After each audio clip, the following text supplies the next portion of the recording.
Bonjour Dominique Régnier. Bonjour. Vous êtes professeur des universités à Sciences Po et directeur général de la Fondation pour l'innovation politique. Vous êtes surtout agrégé de sciences politiques et spécialiste de plusieurs thèmes, dont le populisme, l'opinion publique, le système partisan ou encore l'Union européenne. Aujourd'hui, j'aimerais parler avec vous de plusieurs thèmes, en démarrant d'abord d'un constat vis-à-vis de l'actualité. Récemment, il y a eu de grands événements, surtout au Stade de Mmh. France. On parle d'ensauvagement de la société. Je me souviens que vous aviez fait une analyse, au moment des violences perpétrées par, les gilets jaunes au moment des manifestations en 2019-2020. Il s'agissait plutôt d'un message politique et d'un moyen d'action publique. Aujourd'hui, ces violences semblent renvoyer à autre chose. Qu'est-ce que ça vous évoque? Alors, enfin, les violences du Stade de France et les violences générées par la protestation des Gilets jaunes me semblent relever pour partie de phénomènes différents et de causes différentes, et même ont des formes différentes. Euh, dans, dans la violence des Gilets jaunes, il y a une sorte de conséquence d'un mouvement dont l'aboutissement était impossible. Il y a une radicalité dans le mouvement des Gilets jaunes, en ce sens que à ma connaissance, c'est le seul grand mouvement de protestation en France qui est une origine aussi pure que celle-là, je veux dire spontanée, c'est-à-dire partie de la population elle-même, des personnes concernées, sans médiation, ni les syndicats, ni les partis, ni un média classique ou des médias classiques, sans passer par ces institutions de représentation ou de médiation. C'est de l'auto-institution à partir de Facebook. Ça aussi, c'est très significatif. Et puis, avec l'investissement des ronds-points, donc des lieux géographiques très significatifs d'une France euh, périphérique, hein, par définition, et de circulation rationalisée. Et ce mouvement a, au fond, trouvé une radicalité dans la forme, celle-là, donc, un mouvement qui s'auto-représente sans jamais avoir de délégués ni de représentants, qui par là même signait en quelque sorte son impossibilité. Il n'y avait pas d'ailleurs vraiment de programme, de revendication, enfin, c'était pas très clair, bien sûr, indépendamment du prix du carburant et de la vitesse de circulation. Donc c'est un mouvement qui a fini sa course en quelque sorte dans la répétition de violences hebdomadaires, en général plutôt dans les métropoles, avec des confrontations dures avec des forces de l'ordre. Et je pense que c'est une sorte de conséquence de l'impossibilité pour un tel mouvement de se perpétuer. Mais c'était quand même l'intention de ceux qui en ont eu le désir, je veux dire cette grande multitude qui a décidé de protester par elle-même, sans compter sur d'autres qu'elle-même, pour arriver à ses fins. Il s'est quand même passé quelque chose. Il y a eu le grand débat, il y a eu de l'argent qui a été donné, des décisions qui ont été abrogées, donc il ne s'est pas rien passé, mais le mouvement n'a pas fait corps. Je voudrais juste préciser que quand on étudie, moi je le fais ici à la Fondation, la sympathie pour les Gilets jaunes, quand on fait cette enquête, on a fait encore récemment auprès de 3000 personnes, et j'en ai fait 6 autres avant, depuis 2019, il y a, et c'est même le record maintenant, 50% des personnes interrogées qui ont une image positive des Gilets jaunes. Donc ça reste quelque chose qui a compté pour les Français. Le Stade de France, ça me semble relever d'une certaine manière de la même pathologie sociale, c'est-à-dire une société qui ne sait plus réguler les phénomènes qu'elle génère. On n'a pas su réguler la conflictualité sociale des Gilets jaunes, qui somme toute avaient des bases assez classiques, hein, sur la question du carburant, de la limitation de vitesse, le parisianisme des décisions, le top-down un peu méprisant, etc. Le Stade de France, c'est une sorte de dérégulation visible où, d'une certaine manière, il n'y a pas simplement la violence qui est en elle-même le signe d'une absence de règles et de mécanismes produisant de l'accord lorsqu'il faut dépasser un conflit, une animosité, une opposition ou une dispute autour de ressources rares, mais aussi parce qu'il y avait un entremêlement des individus qui, en quelque sorte, reflétaient notre âge globalisé, non pas déterritorialisé, parce que ça se passait bien quelque part, mais où il y avait, on l'a vu d'ailleurs dans la controverse, un entremêlement de Britanniques venus assister à un match de foot important, qui n'était pas un match impliquant spécifiquement l'équipe de France, par exemple, mais qui était plutôt une organisation, enfin un match à l'échelle de l'Europe entre des équipes européennes. Et puis, un lien avec un département, la Seine-Saint-Denis, où la population d'origine immigrée est très nombreuse, et puis une partie aussi de personnes qui sont en France sans titre particulier, qui se sont mêlées à tout cela, donc y compris pour des faits de violence crapuleuses, des vols, etc. Donc moi j'ai vu là-dedans une sorte d'illustration de ce qu'est devenu à certains moments et en partie notre monde, y compris dans des sociétés comme les nôtres, qui sont très administrées officiellement, très structurées, très judiciarisées, très réglementées. Et puis tout d'un coup, vous avez un événement comme celui-là qui montre à quel point il n'y a aucune régulation, aucune réglementation, ou sont présentes sur le territoire national des personnes qui ne devraient pas y être, ou des personnes qui ont été acceptées, invitées à y être, par exemple les touristes britanniques, eh bien, ne se trouvent pas en situation qui leur permette de rester ou d'accomplir ce pourquoi ils étaient venus, et puis une grande difficulté de la part du pouvoir à reconnaître son échec, à reconnaître que de manière patente, de manière visible, ce qui s'est passé n'aurait pas dû se passer. Donc c'est une sorte de condensé d'une perte de contrôle des pouvoirs publics, pas simplement, ici c'est les pouvoirs publics français, mais je crois que c'est une tendance des pouvoirs publics, à mon avis, non despotiques sur le gouvernement des populations. Je pense que c'est aussi ça qui est montré aujourd'hui dans ce contexte historique. Le gouvernement non despotique des populations se heurte à une forme d'impossibilité. Donc, vous avez parlé de dérégulation qui semble venir donc des pouvoirs publics d'en haut. Et je rebondis sur les pouvoirs publics. On a vu pendant la campagne présidentielle certaines violences dans le débat politique. Il y a eu évidemment ce Macron assassin dans le meeting d'Éric Zemmour. Selon vous, la violence qui vient d'en bas de la rue, comme par exemple au Stade de France, et cette violence qui vient d'en haut, comment est-ce que ces deux types de violences s'articulent-elles? Alors, il y a beaucoup de... moi, je considère que la violence physique, on peut dire aussi verbale, quand elle contient des appels à la violence contre des individus ou des catégories d'individus, moi je mettrais ça dans cette catégorie générale de la violence, pour parler de la violence qui intéresse là l'échange, elle est véritablement issue de sources multiples, parce qu'il y a la violence crapuleuse qui est en développement, hein, selon l'INSEE. Il y a eu en 2021 710 000 actes de violence en France, indépendamment d'ailleurs des agressions de type vol ou des violences domestiques. Donc il y a une violence dans la société qui est en pleine expansion. C'est un phénomène que l'on constate. Mais la violence politique n'est pas tout à fait la même chose. Ça ne veut pas dire que c'est moralement supérieur ou je ne sais quoi, mais ça n'est pas de même nature. Et la violence de la part des forces de l'ordre n'est pas non plus de même nature.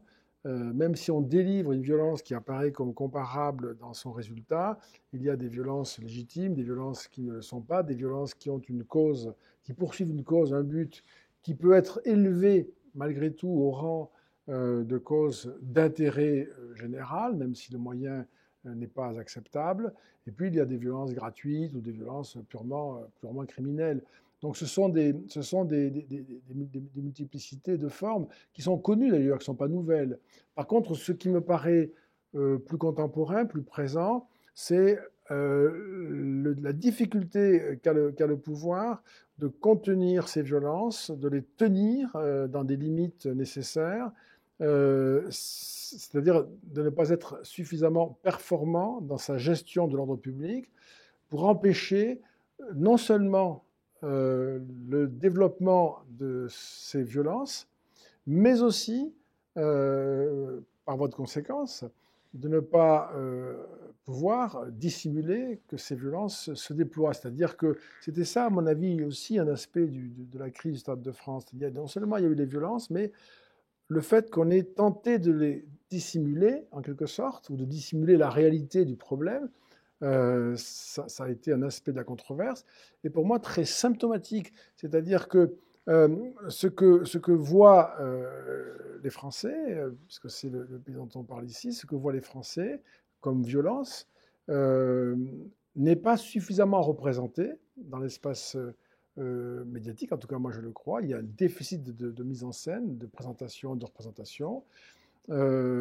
Et là, avec le Stade de France, on avait à la fois l'impossibilité de ne pas le voir, nous, en quelque sorte, nous qui savons, parce qu'on est dans la société, et les pouvoirs publics ne pouvaient pas dire qu'ils n'avaient pas vu, puisqu'on le voyait ensemble, et nous ne pouvions pas dire que peut-être ils ne savaient pas qu'il y avait cela. Je ne sais pas si c'est clair, mais ça me paraît important, cette espèce de moment commun d'observation d'une violence qui n'aurait pas dû avoir lieu si la gestion avait été correctement menée.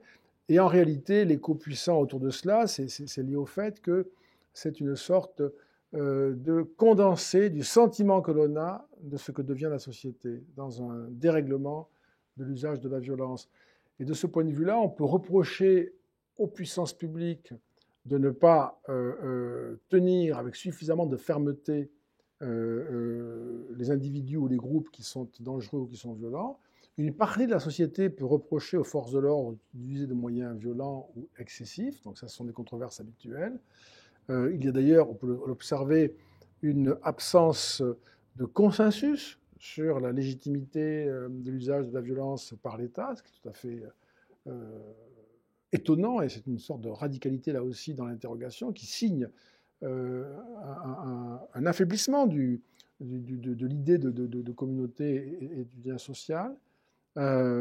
Et il peut y avoir aussi, il ne faut pas oublier de l'ajouter pour ne pas être incomplet, on l'est certainement, mais pour ne pas être trop incomplet cependant, il y a bien sûr des violences qui sont contenues dans la façon dont l'organisation de la société ou le fonctionnement de la société, notamment de son économie, sont capables de produire des situations où il y a, c'est assez évident, mais où il y a des groupes et des individus qui sont dominés de manière constante par des groupes et des individus qui sont dans des positions plus favorables, plutôt de domination. Donc ce rapport extrêmement fondamental, structurant toutes les sociétés, hein, ce rapport dominant-dominé, cette inégalité sociale, cette hiérarchisation avec une distribution inégale de la capacité d'agir et de pouvoir, eh bien, on la retrouve aussi, et ça peut alimenter cette idée que la société n'est que violence.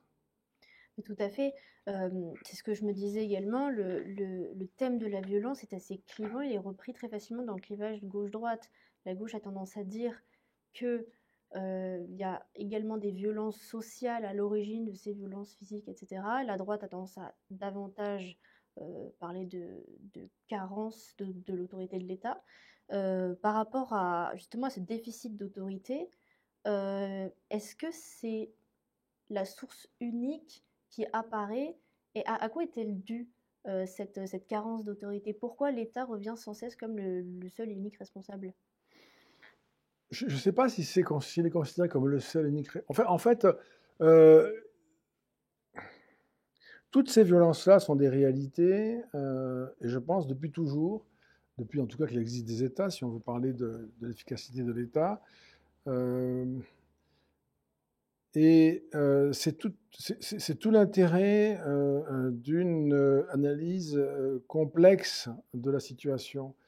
Il n'est pas contradictoire de demander à l'État d'appliquer les prérogatives qui sont les siennes et les siennes seulement, le monopole de la violence légale, et éventuellement de critiquer l'État sur l'usage qu'il fait de la violence légale, parce qu'il peut en faire un mauvais usage, excessif ou dans de mauvaises conditions, liées à la formation ou je ne sais quoi des personnes qui sont chargées d'appliquer cette violence, de délivrer cette violence, les forces de l'ordre en gros, hein. Donc ça c'est des choses qui ne sont pas contradictoires et qui même se disent ensemble. Alors, il y a un certain niveau, je dirais, de dispute autour de la violence, de l'état dans lequel se trouve la société, y compris dans l'évaluation d'ailleurs de la violence que subissent les individus. Il y a des controverses à ce sujet qui sont également bien connues. On peut parler de sentiment d'insécurité, d'autres diront mais pas du tout, c'est véritablement de l'insécurité. Donc c'est contrasté. Mais par contre, ce que je crois on peut observer comme nouveau, c'est la fonte du consensus qui réunissait pratiquement tout le monde autour de l'idée de la violence d'État et de sa nécessité pour tenir la société en ordre. Donc il y a une sorte euh, de déclin de cette idée-là. Non pas d'ailleurs que ce ne soit pas très largement majoritaire dans la société, que l'État doive accomplir sa mission de sécurité, ça reste tout à fait majoritaire, c'est l'idée qui domine, mais ça ne suffit pas à arrêter la contestation de la légitimité de l'action de l'État aujourd'hui. C'est très frappant.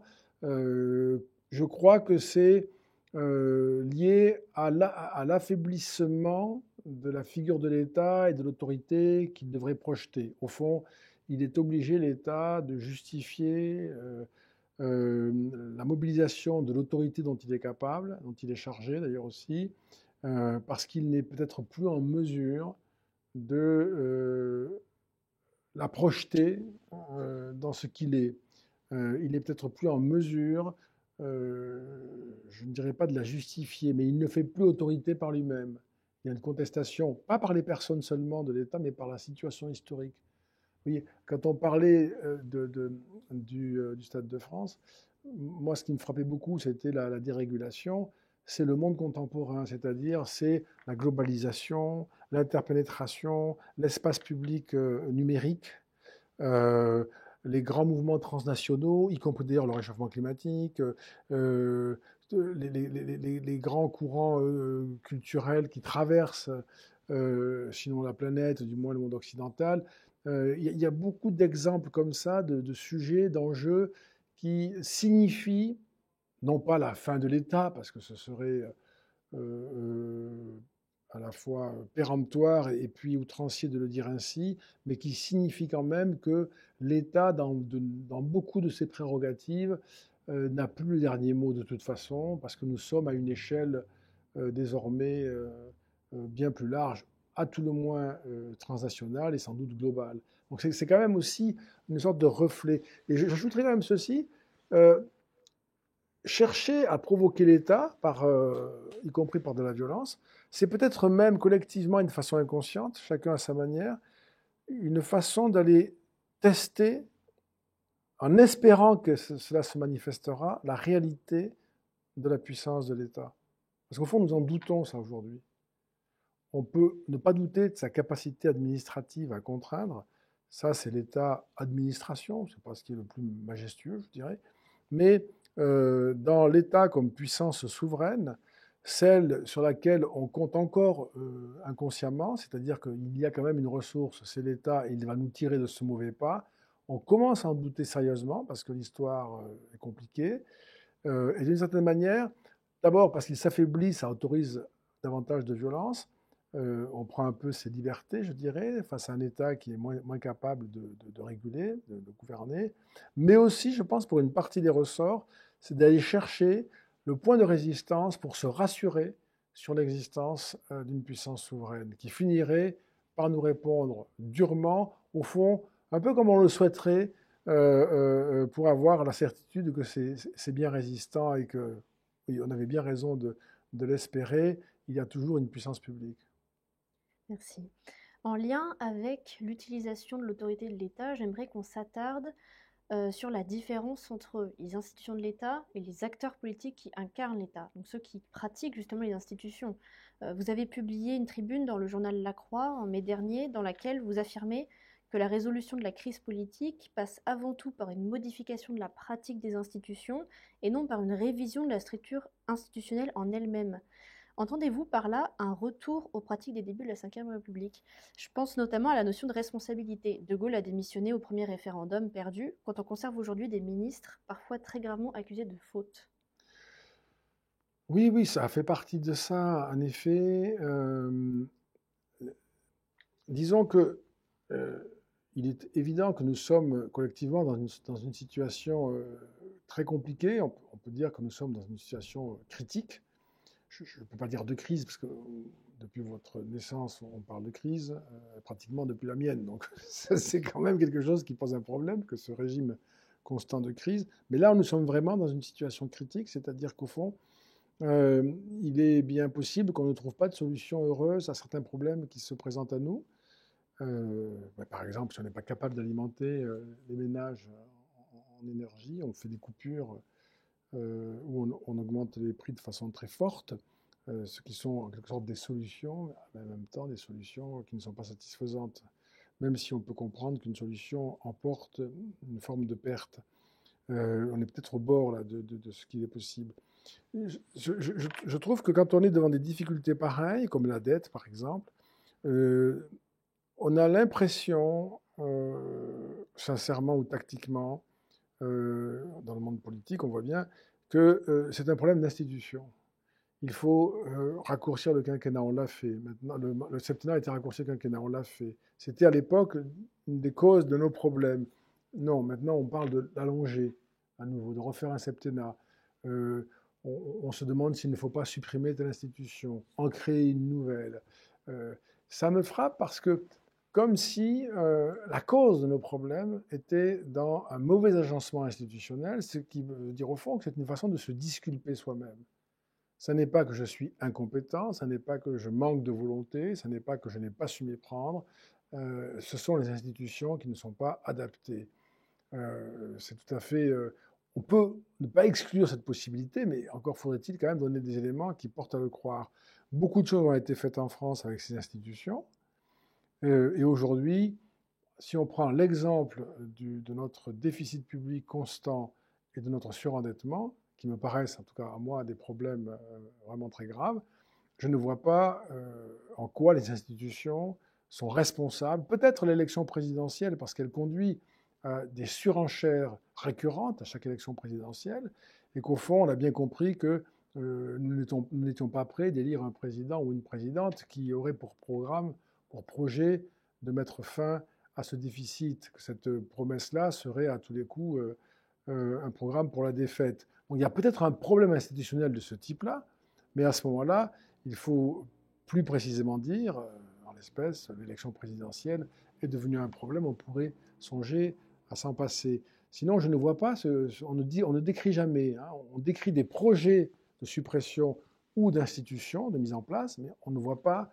les raisons pour lesquelles telle institution serait modifiée ou supprimée, telle autre serait mise en place, ce que ça pourrait apporter. C'est une façon, au fond, de fuir ses responsabilités, vous le disiez dans votre question, et d'une manière générale, il y a peut-être effectivement un défaut de responsabilité.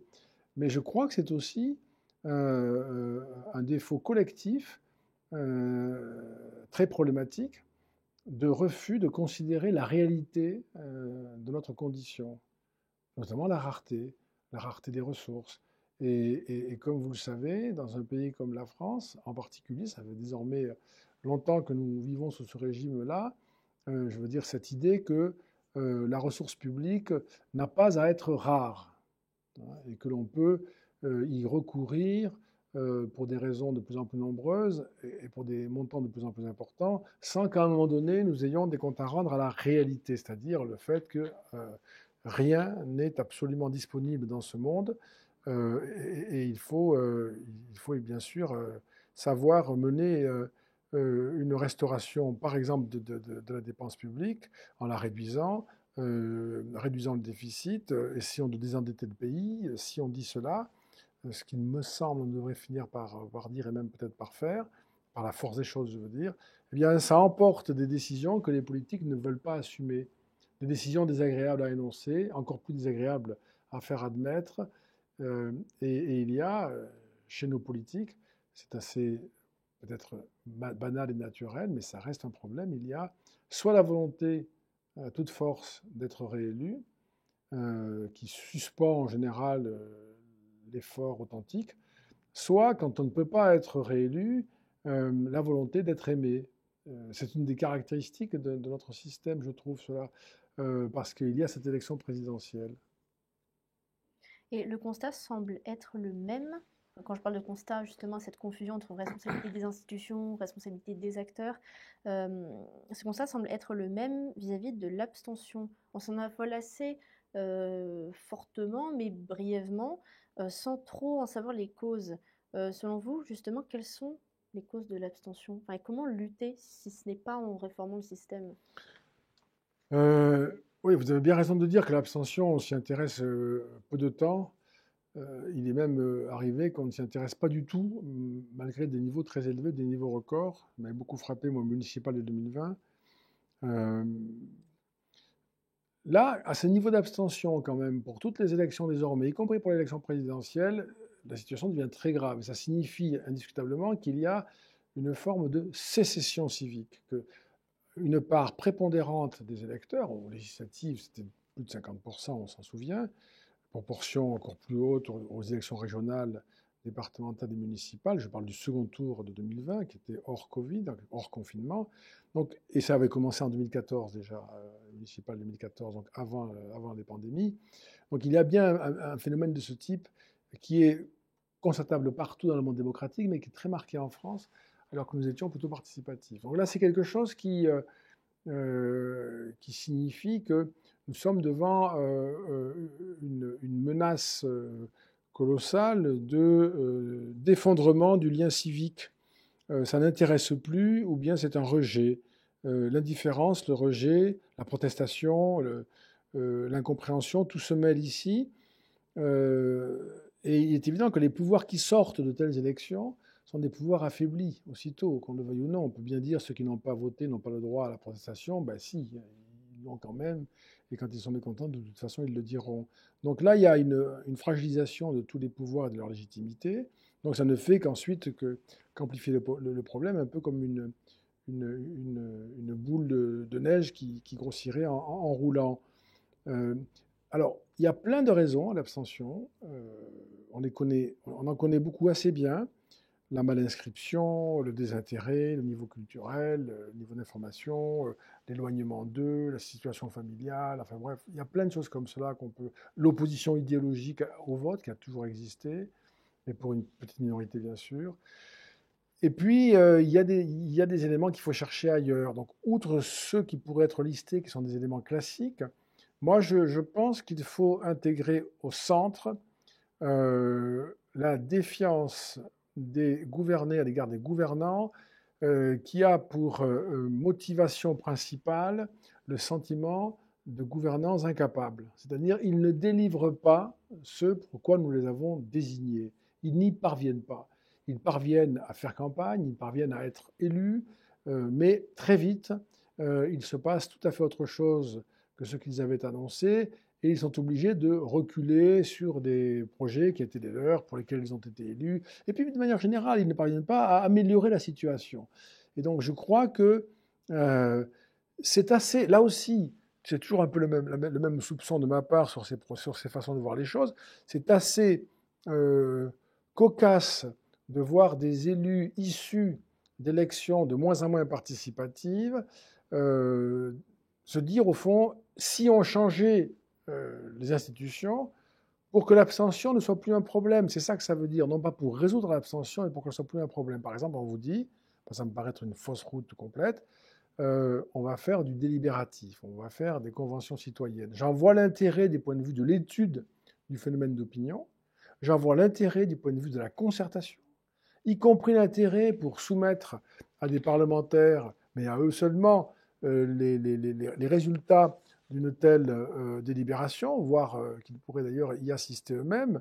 mais comme source pour orienter le pouvoir exécutif et l'amener à décider, ça me paraît être un mirage et qui ne fera qu'accroître le désintérêt civique, puisqu'on aura le sentiment qu'une minorité de citoyens décide sans avoir été élu. C'est ça quand même à la fin. Ça me paraît être un mal pire que celui que l'on veut soigner.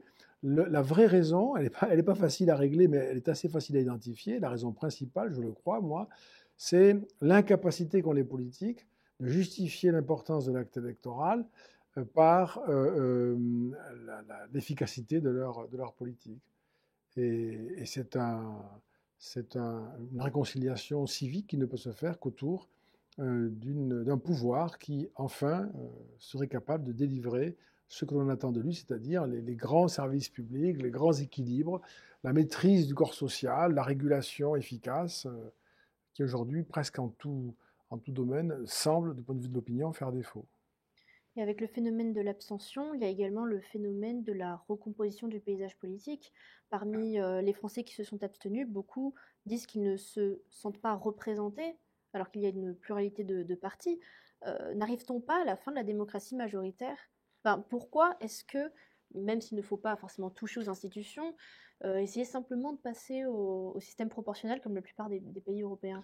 Alors, la proportionnelle, moi, je ne comprends pas bien cet intérêt pour ce mode de scrutin. Enfin, je vois bien les arguments, mais je ne comprends pas bien l'intérêt pour ce mode de scrutin parce que, alors là, c'est vraiment s'il y a un moment où en France, ce mode de scrutin a perdu sa justification, une de ses justifications principales, c'est bien en 2022, puisque là, nous avons une assemblée qui aurait été à peu près la même à la proportionnelle. Simplement, il y aurait eu plus de députés RN, mais nous aurions eu la même composition. La proportionnelle, ça fabrique ça. Ça fabrique des majorités relatives, voire des majorités très difficiles à atteindre. Et c'est vrai que c'est pratiqué dans beaucoup de pays, mais parce que ces pays sont à régime parlementaire. Et que le pouvoir est le Parlement, et que la grande élection, ce sont les élections législatives. Il faut qu'en France, on clarifie notre position là-dessus. On peut très bien aller, y compris vers la proportionnelle, si nous avons un système qui est parlementaire. La grande affaire, ce serait des élections législatives. Moi, je pense que ça nous ferait beaucoup de bien de vivre comme cela. Ça ferait moins je dirais, d'embardées démagogiques tous les 5 ans, ce que génère l'élection présidentielle. Mais nous n'avons pas ce système-là. Et l'élection présidentielle donne immanquablement, à la fois par sa source, le peuple tout entier, et par les pouvoirs qui sont conférés au président, qui sont considérables, donne le siège du pouvoir. C'est le peuple tout entier qui désigne directement une personne, donc nécessairement le pouvoir légitime, il est plus là qu'ailleurs. Et quand on a des députés qui sont élus, quel que soit le mode de scrutin, il y a de toute façon dans la hiérarchie une infériorité, inévitablement, parce que l'un est élu par tous, les autres sont élus par chacun une partie de tous les autres. Donc c'est divisé par 577 pour ramener au nombre des circonscriptions. Et donc, il y a une hiérarchie qui se fait automatiquement. On ne peut pas avoir une assemblée qui serait, par l'effort institutionnel, je veux dire la proportionnelle, qui serait composite et dont nous voudrions, à force d'institution, la proportionnelle, qu'une majorité se dessine difficilement, sinon par la négociation. Donc on ne saurait pas très bien ce qu'on va avoir comme gouvernement et comme politique. Et à côté, l'élection d'un président qui dit, si vous votez pour moi, on aura cette politique. Ce n'est pas cohérent, il faut qu'on réfléchisse. Peut-être que c'est ça le cœur de notre problème aussi. Moi, je veux bien croire ça. Nous ne sommes pas au clair sur ce que nous voulons. Quand on veut la proportionnelle, il faut aller plus loin et dire, je voudrais aussi la fin de l'élection présidentielle au suffrage universel, un système parlementaire. Je parle de proportionnel parce qu'il y a un flou. Justement, je voulais vous interroger dessus. Est-ce que vous pensez que le bipartisme est définitivement enterré, laissant place à 3 blocs? Alors, c'est une très bonne question, ça aussi. J'ajouterai un quatrième bloc dont vous avez parlé précédemment, qui est l'abstention, parce qu'il est le plus important en nombre d'électeurs inscrits. Mais je serai prudent sur le bipartisme et son avenir. Il paraît très mal en point. Il paraît mal en point parce qu'on le voit aux partis qui autrefois l'incarnaient, les LR ou le PS, ils sont ramenés à pas grand-chose, voire presque rien. Il paraît mal en point parce que s'il y avait un bipartisme surgissant à la place de ceux que j'ai cités, ce serait la France insoumise et le RN.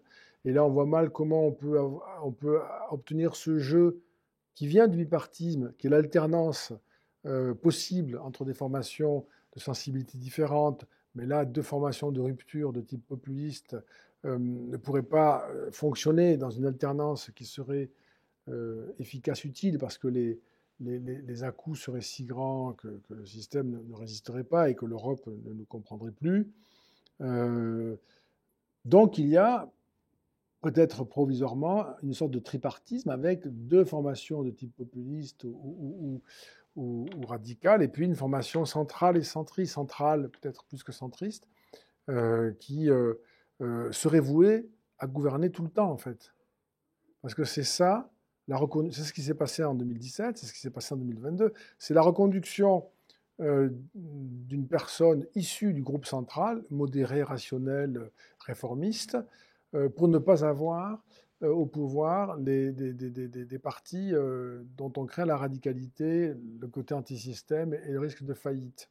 Donc il n'y a plus d'alternance possible.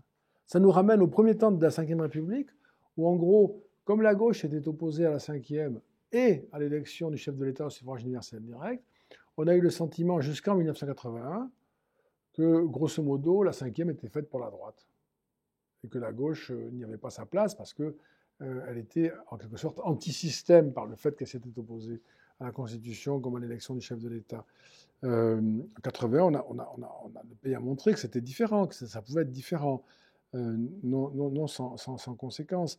Mais là, je ne crois pas que ce soit de même nature, parce que je ne crois pas que le passage au pouvoir du RN ou de la France insoumise serait de même nature dans ses effets. On dirait simplement, vous voyez, c'est un parti comme un autre. Ça finira peut-être par être ça.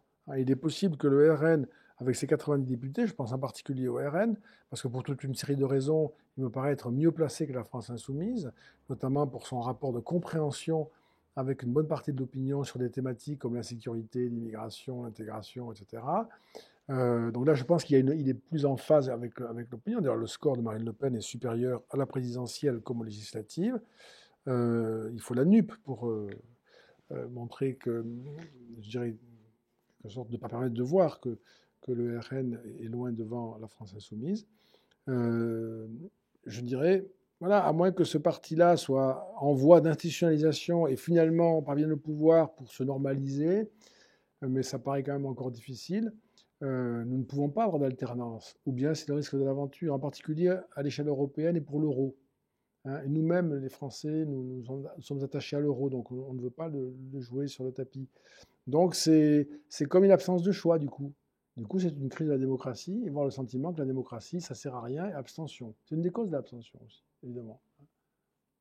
Avec l'affaiblissement du bipartisme et justement de la démocratie, on observe également la montée du populisme. Selon vous, de quoi le populisme est-il le symptôme et surtout en quoi est-ce un problème? Vous avez écrit de nombreux ouvrages sur le populisme que vous considérez, il me semble, comme une pente fatale. Non, je disais qu'on y allait. C'était en 2011, ça. Bon, depuis, on n'a pas beaucoup remonté. On finira par remonter, tout finit par advenir, mais dans un temps parfois très long.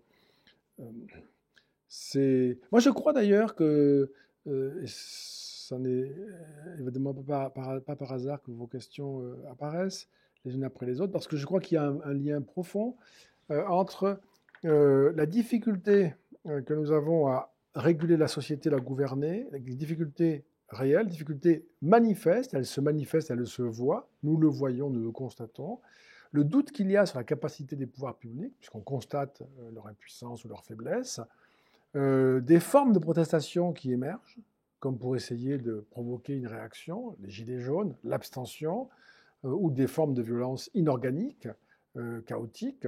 Tout ça, je crois, c'est des manifestations depuis longtemps maintenant, hein. Bien sûr, le vote protestataire aussi, pour des partis anti-système, c'est la manifestation d'une exaspération croissante à l'égard d'un pouvoir qui ne fait pas ce que l'on attend de lui. Alors le on, c'est chacun, chacun a son propre on, hein. C'est là que les choses sont plus compliquées. Mais l'exaspération d'une partie du corps électoral devant l'incapacité de l'État à tenir, même sans parler d'un programme, hein. Ça, c'est une chose, un programme, ça peut ne pas être le vôtre, hein, mais ses fonctions essentielles. Vous prenez l'école, la sécurité, la santé, les hôpitaux, voyez, la qualité des transports.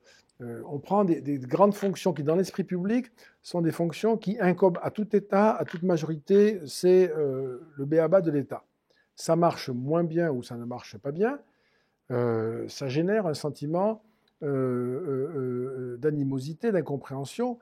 La question pour une partie des gouvernés, elle les amène à dire ces gens-là ne sont pas compétents, sont de fausses élites, donc des usurpateurs, ou bien ils n'ont pas l'amour du pays nécessaire, puisqu'ils ne font pas les efforts pour accomplir ce qu'ils devraient accomplir, ou encore ils n'ont pas la volonté tout simplement nécessaire. Il manque de courage, il manque de ténacité.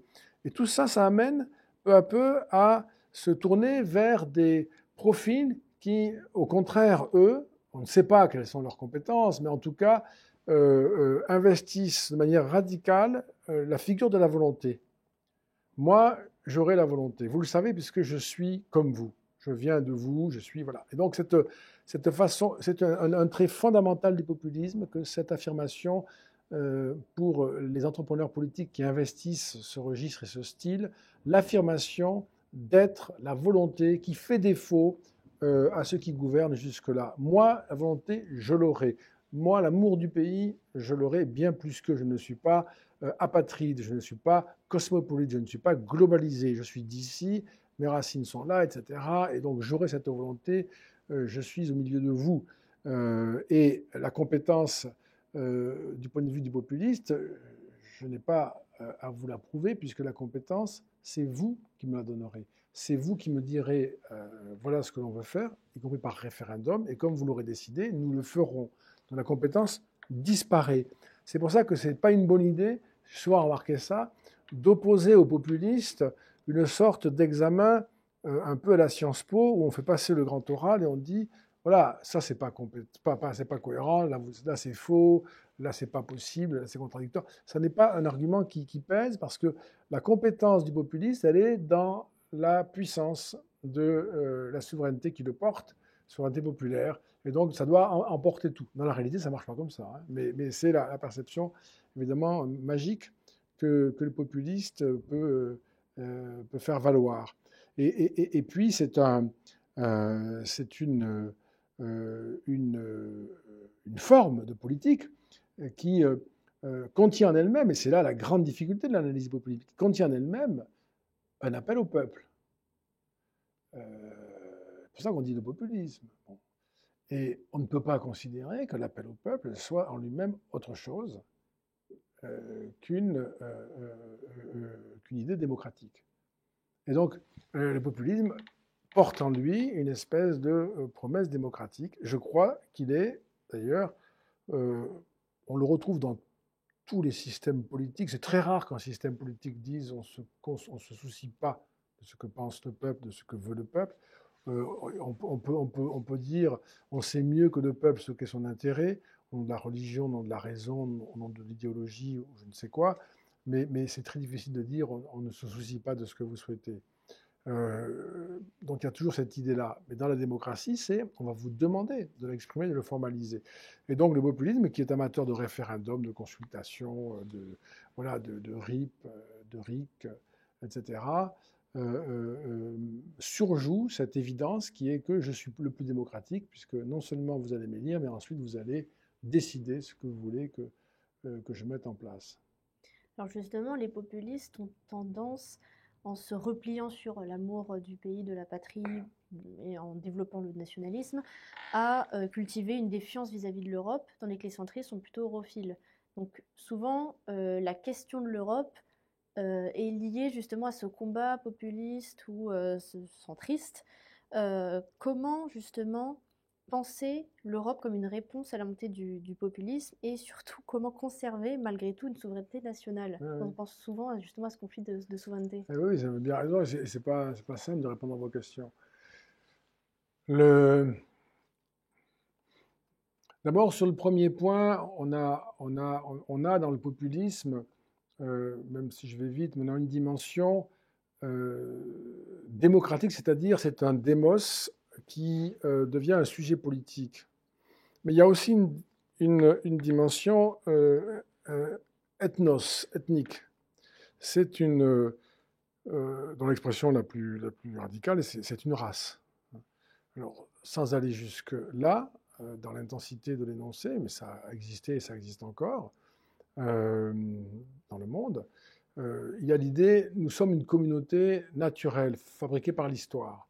Et cette communauté, elle fait sens, on doit la préserver des agressions et des altérations du monde. C'est cette communauté d'ailleurs qui sera convoquée pour prendre des décisions politiques ou pour désigner des chefs. Donc il y a dans le populisme un attachement plus fort. Cet attachement-là, je pense qu'il est naturel. Je veux dire qu'il est partagé par probablement presque tout le monde. Mais il est plus fort chez les populistes et chez les électeurs ou les citoyens qui se reconnaissent dans les projets populistes. C'est l'idée d'être préservé. C'est un peu aussi, on le dit souvent, c'est un peu le bien de ceux qui n'en ont pas.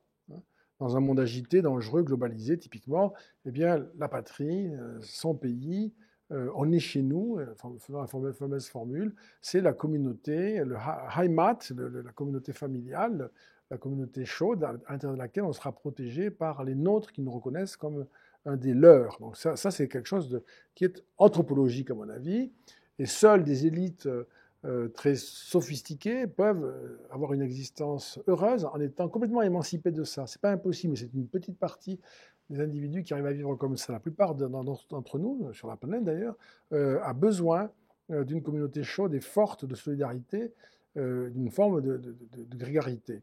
Là, le populisme est vraiment très, très solide pour capter l'attention des électeurs. Ce qui a amené parfois, c'est ce que fait mon collègue et ami Pierre de Taguieff, à parler de national-populisme. Moi, je ne sais plus très bien si on peut dire les choses ainsi, au fond. Parce que je vois bien en quoi le populisme, il m'est même arrivé de dire et d'écrire que le populisme était inévitablement nationaliste. C'est la plupart des formes que l'on trouve sont de ce type. Le populisme internationaliste, il y en a, mais c'est des formes difficiles à observer, qui ne sont pas stables dans le discours, qui peuvent avoir des discours tout d'un coup très, très, très, très nationalistes ou très, très identitaristes. Mais c'est encore une fois, alors si on prend le cas de l'Europe, c'est très clair, ce sont les formes de populisme, on va dire, de droite qui ont le plus de succès dans la période actuelle, c'est-à-dire depuis 25-30 ans à peu près. Mais si l'on regarde cette dimension-là, eh bien, on voit que les populistes ont des électorats en Europe qui se sont totalement habitués à l'Europe et à l'euro, et qui aujourd'hui souhaitent le maintien dans l'Europe et le maintien de l'euro. On a étudié cela, nous, dans nos études ici, et 70% des électeurs de Marine Le Pen ne veulent pas quitter l'euro. 85% des électeurs de Jean-Luc Mélenchon ne veulent pas quitter l'euro. Et il en va de même dans la zone euro pour les partis populistes. Ces nouveaux, ils se sont convertis à l'Europe et à l'euro parce que leurs électeurs ne voulaient pas jouer cela. Et donc, il y a comme une espèce de renonciation des électeurs des partis populistes, même de droite en Europe, en l'état actuel des choses en tout cas, à cette dimension minimale quand même du nationalisme qui est le nationalisme monétaire. Ça n'est plus disponible aujourd'hui, les gens ne veulent plus. Je ne dis pas qu'ils ne le verront pas demain, mais ils ne veulent pas aujourd'hui. Et donc, je ne sais même pas si cette dimension nationaliste est encore présente dans ce qui fait aujourd'hui le populisme, qui cherche, et ça me permet de répondre à votre question, en tout cas celle sur la place de l'Europe, c'est la recherche d'une échelle de puissance. Et cette idée dans les peuples d'Europe, plus particulièrement, cette idée que c'est une idée qu'on peut retrouver dans d'autres pays, c'est-à-dire que ça dépend de la taille du pays et de sa puissance. Nous sommes dans des pays en Europe de puissance moyenne ou faible. Pour les pays de puissance moyenne ou faible dans le monde, et en particulier en Europe ici, puisque nous avons l'Union européenne, la confrontation avec les grandes puissances, les hyperpuissances, on dirait États-Unis, Chine aujourd'hui, peut-être en Russie, les grandes puissances, bon, compliqué. En tout cas, en disant cela, ça passe par une forme d'association étroite. Mais face à la globalisation, c'est évident. C'est encore plus évident parce qu'il y a Google, parce qu'il y a Facebook, etc. Comment on fait? Comment on fait pour avoir des vaccins quand on est, etc. Donc là, il y a une sorte d'évidence qui est partagée par tous. C'est-à-dire qu'en fait, c'est le lieu de la souveraineté qui se déplace. La souveraineté, non pas qu'elle soit plus en France, mais elle a une expression supplémentaire.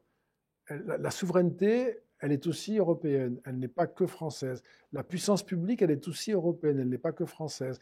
Et ça, c'est quelque chose qui rassure les électeurs des candidats populistes. Si on leur parlait à ces électeurs, certains le font et s'y cassent les dents, si on leur parlait d'une souveraineté française pleine et entière, sortir de l'Union européenne, revenir au franc, comptons sur nos forces, nous sommes français, nous sommes grands, notre passé est glorieux, notre avenir est brillant, il n'y aurait personne pour les suivre, parce qu'il y a une conscience de la situation historique.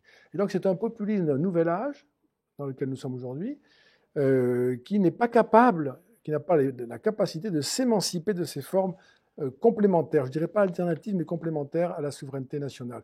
C'est là peut-être que se joue la combinaison, c'est-à-dire que de même, si nous disions aux électeurs explicitement, si nous assumions que la souveraineté française n'existe plus et qu'il faut mettre, par exemple, l'arme atomique entre les mains des Européens et d'avoir une espèce de partage de l'arme atomique et de décisions européennes, je pense que là, les choses ne se passeraient pas bien.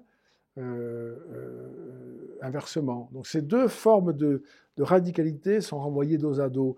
Et tout se passe comme si, y compris chez les électeurs populistes ou des partis populistes, on était en quelque sorte convaincus de la nécessité d'une sorte de compromis historique, grand compromis historique, de grande dimension, sur le plan de l'histoire, hein, c'est quand même les États qui sont en jeu là, pour fabriquer, à travers la monnaie, quel meilleur exemple que ça, privilège de frapper monnaie, c'est quand même quelque chose de tout à fait considérable. Eh bien, nous faisons une monnaie européenne, nous avons des institutions communes, nous avons une citoyenneté commune, une assemblée commune, etc., des lois, des directives. Bref, là, on est quand même allé très très loin, et c'est accepté cela. Ça peut déplaire, comme peut déplaire le Parlement. Quand on fait des études là-dessus, c'est tout à fait amusant, c'est moins souvent commenté et publié, mais on voit pourquoi. Le Parlement européen est plus apprécié que le Parlement français. Le gouvernement, la Commission européenne est plus appréciée dans l'opinion que le gouvernement français. Et en réalité, sans que ce soit le grand amour, s'il y a une défiance à l'égard du pouvoir européen qu'on peut mesurer et mettre en avant, il faut le faire en comparant avec la même question au niveau national. Et on voit que c'est pire en fait au niveau national. Et donc il y a ce que moi j'appelle, alors c'est un mot un peu compliqué que j'ai fabriqué, que je n'arrive pas beaucoup à promouvoir, mais le statoscepticisme, c'est-à-dire comme il y a de l'euroscepticisme, on se demande comment ça marche ce machin, est-ce que c'est bien efficace, est-ce que c'est une bonne idée de temps en temps.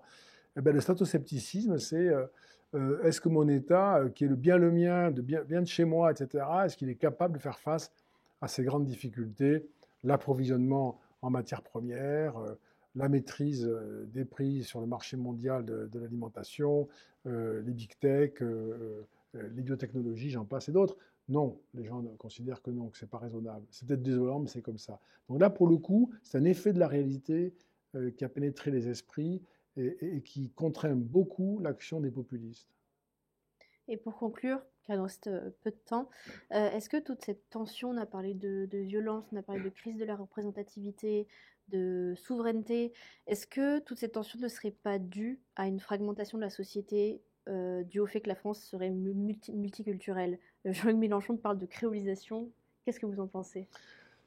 Il y a de toute façon des phénomènes qui s'observent d'évidence, notamment le caractère multiculturel de la société française. Dans les travaux qu'on a pu mener à ce sujet, on rappelle que dans les années 60, il y a en France 3% de personnes pour une génération qui sont issues de l'immigration. Aujourd'hui, c'est plutôt un quart. Donc ce sont des changements qui sont très importants, bien sûr par cet effet-là. Si on prend en considération la deuxième génération, c'est un phénomène qui est indiscutable.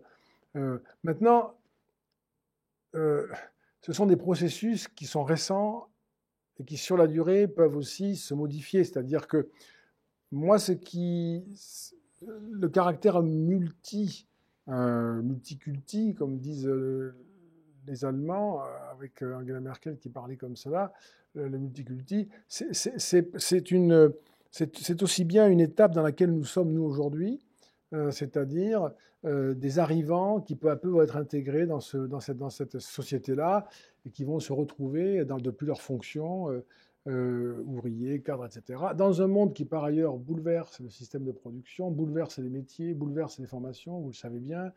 Vous êtes étudiante, vous vivez ça déjà, enfin il y a des tas de changements de ce type qui sont eux-mêmes à l'œuvre pour recomposer les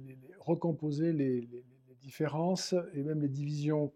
Donc, moi, je pense que nous sommes dans une transition et je ne sais même pas si on peut dire qu'il y a une fragmentation ou même, comme mon ami Fourquet, une archipélisation. Je vois bien l'idée, elle est forte par son évocation, mais elle suppose une rigidité des formes. Parce que l'archipel sont des formes rigides aux contours précis et qui, bon, sauf tsunami et réchauffement climatique plus rapide, conservent à peu près ces mêmes contours pendant longtemps et les mêmes relations. Moi, je pense que c'est plutôt sans cesse changeant. Parce qu'il y a des phénomènes qui, très vite, hein, année après année, génération, je veux dire une cohorte, hein, génération après génération, apportent des changements déjà et troublent les contours. Donc c'est plutôt cette recomposition ethnoculturelle qui, moi, me paraît à observer, mais en faisant attention de ne pas en figer le visage dans des conclusions qui seraient trop tôt pour porter, en tout cas, ou poser. Merci beaucoup, Dominique Régnier. Merci d'avoir accepté notre invitation. Merci à vous.